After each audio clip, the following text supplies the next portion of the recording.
Hello and welcome back to a kooky corner of YouTube where I am sharing my super messy desk. I mean, I can't even begin. Do you know what? I'm just going to show you. Oh heck. Heck. Lots of heck. It's all happening here on the desk, but the reason I want to show you is for this week's decoration that I'm going to show you how to make. This is a ceramic star. You can get these from, well, this one I got from Hobbycraft, but obviously you can get them from different places. But this is where I got mine from. It's a really decent sized one as well, so it's quite a nice size, and it does come with a hanging loop. I will probably remove this and replace it with something else at some point, but for a hanging loop it works really well. And what I'm going to show you is the way that I personalize and decorate these. Now you can do these however you want them. You could just literally paint it and put a message on it, and it would be quite nice for somebody like a first birthday, a first Christmas present maybe, or even a birthday present. But it's nice for something to hang on a tree to celebrate a first Christmas. But I have gone a different route. I quite like bright and quirky colours, you probably noticed already. And I just wanted to go with some art stars. I have to be careful how I say that, art stars. And basically the blank star is a great canvas for whatever you want to put on it. You could literally go to town with whatever you fancied. I was just going to show you my method of creating an art star, which you can use for many occasions, not just for Christmas, but great for Christmas also. So before you do anything else, although this does appear to have a layer of gesso or some kind of paint on top of it, I always pop a layer of gesso on, just so that I've got a really nice decent base. And the one that I use at the minute is this Liquitex gesso. I've got quite a nice big bottle of that, and I'm going to give my star here a coating on both sides of the gesso. It's not really necessary to do both sides, but because on my star I have nearly dropped it there, not a great thing to do with a ceramic. Because it's nice and bright on the front, I've also painted the back as well in just like a plain colour. And on that side, that's the side you could, if you wanted to, pop a message on. I didn't on this occasion because I'm going to actually put this on my tree. I think this was my first star that I've created, and I'm now designing a whole heck ton more of stars because once I get something in my head, I really enjoy it. And not only do Hobbycraft do stars, but they've got some other ceramic blanks, you know, unfinished blank ceramic pieces. So I'm going to make quite a few stars. I'm going to have some maybe in my Etsy shop that I have painted up. But for now, gesso your star. So any size star. You can get hearts as well. Hearts are also nice, and they also sell those as well, and you can get them in different places. And just do a little search on the internet for ceramic blanks. So yeah, first things first, let's get your star with a very thin layer of gesso on top. Okay, so for the purposes of my video, I have done some designs in a sketchbook. This is not the sketchbook.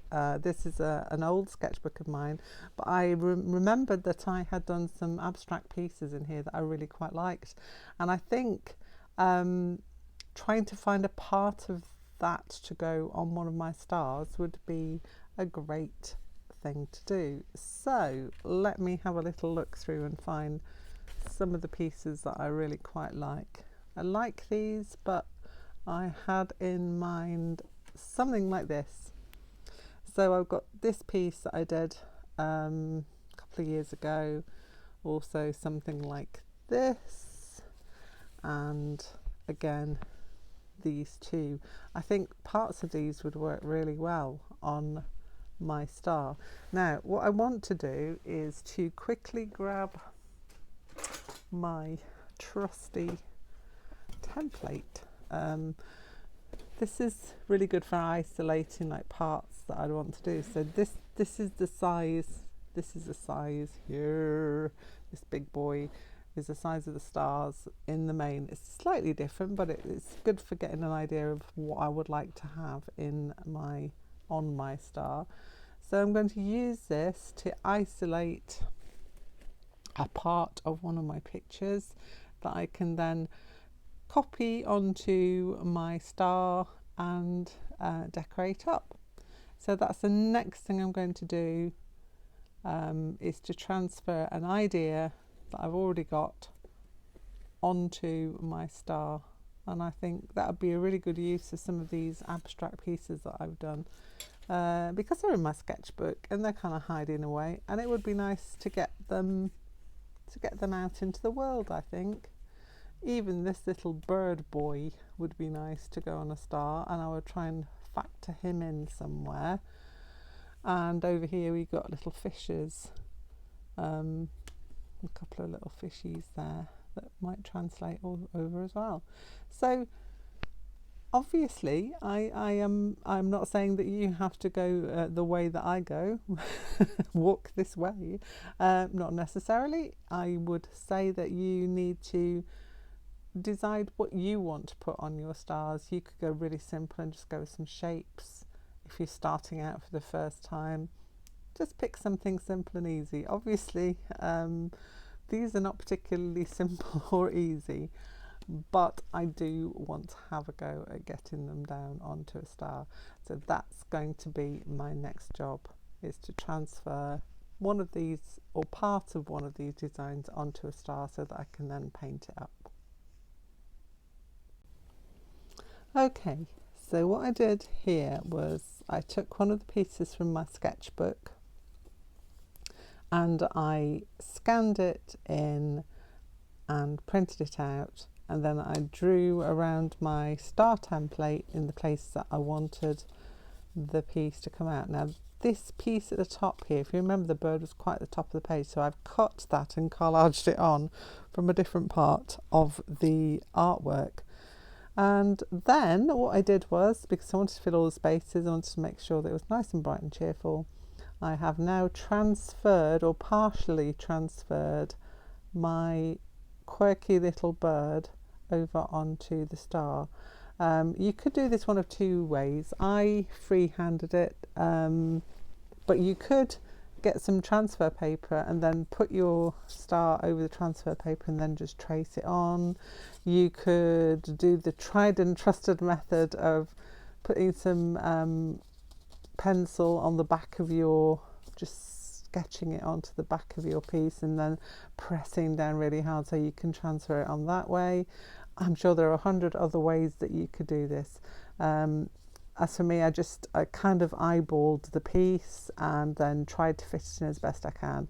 Obviously a little bit of artistic license just to fit in things, and it's not necessarily exactly the same, but we want the idea of the bird. It doesn't have to be perfectly exactly the same as my copy, but we've got the idea going on there. I still have to finish this part on here, so I'm just going to draw that in. So I'm looking through my camera now, so it's really hard to see, and I'm just literally drawing in these last few shapes onto my bird. There he is. So now he is ready to be painted. Now you could do this in varying ways with varying different paints. My paint of choice at the minute is some acrylic gouache. I like it because it's a good mix of obviously a gouache base, which is kind of really matte, and an acrylic binder, which will help this not to move around, which is what I wanted. Obviously the gesso that I put on is acrylic anyway, but this is going to be adding in my colours. So I'm going to dig through. I may not even stick to this colour palette. I might be very thinking out of the box is the word I was going to say. I might think out of the box and see if I can change this around a bit. As I say, this is my basis. This is the thing I'm basing my idea on. It doesn't have to be exact. Imperfectly perfect, as we always say. So we do what we want to do. Art doesn't control us, we control the art. Yeah, bringing it back. So yeah, I'm going to pick my colour palette that I'm going to use on this star, and then I will get to painting in the bits of it, and I'll probably speed up that process a little for you so that you can see me having a go. So watch this space. So I've chosen my colour palette. I do apologise for the lighting in here. It is super dark outside, and my overhead lights cast even more shadows, so I'm just going with my desk light at the minute. I do apologise, but I'm going with a mix of acrylic gouache and Turner's acryl gouache. They both work beautifully well, and I like both of them. The Turner is a little bit cheaper, I will say. I buy most of my supplies from Jackson's, and I think these are all from Jackson's. So yeah, I've got like a selection of blues and pinks and purples, and I really love this one. This is not acrylic gouache. It's acrylic gouache, but it's not an acrylic gouache or an acryl gouache. It's a liquid can't even speak today. It's a Liquitex brand.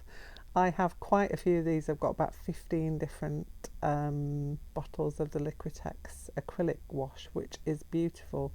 Now I will say that the Liquitex, you get more bang for your buck, should I say, because there's 59 millilitres in here. What I will also say is this doesn't need watering down quite as much as you would with your acrylic gouache. I really can't speak today, can I? The acrylic gouache and both the acrylic gouache and the acrylic gouache need a little bit of water to get them to the consistency where you'd like to be able to paint with them, because otherwise they're a little bit too thick. The Liquitex is more creamy consistency. It's more of a, you could use it straight from the little tub it comes in. So yeah, those are my chosen colours. I've got some pinks, purples, and as a backing colour I think I'm going to go with this navy blue, because that'll make all those lovely bright colours stand out. So that's what I'm going to go with. Okay, so I've done a few designs that are all painted up.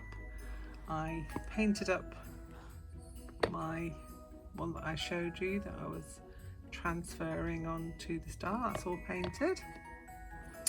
I did a little bird, and I also did one of my cat faces, and they are all ready now to be varnished. There are many modes of varnishing that you could use. You could use a spray varnish, you could use Mod Podge, which I have, but my daughter has recommended that I try a resin coating, so we'll be trying that later, and I will show you the process of that. Obviously if you use Mod Podge, you use a brush and just brush on your Mod Podge and then just leave that to dry. Generally overnight, I would say, is a good time. But yeah, we're going to try some resin on this, maybe with a little added glitter just for the heck. So that will be the next thing that we do.